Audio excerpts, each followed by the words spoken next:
Train పైన కూర్చొని ఇచ్చేస్తారు కదా. ఆఫ్టర్ సో మెనీ స్ట్రగుల్స్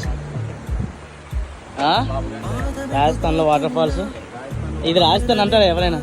ఇంత గ్రీనరీ, కొండలు అవన్నీ చూసి. రాజస్థాన్ అంటే ఎడార్లే కాదు రై, రాజస్థాన్ అంటే ఎడార్లే కాదు, కొండలు ఇవి కూడా ఉన్నాయని చెప్పాలి.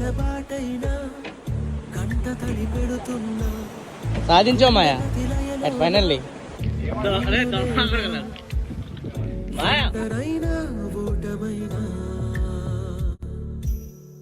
వెంట నడిచే నీడవేనా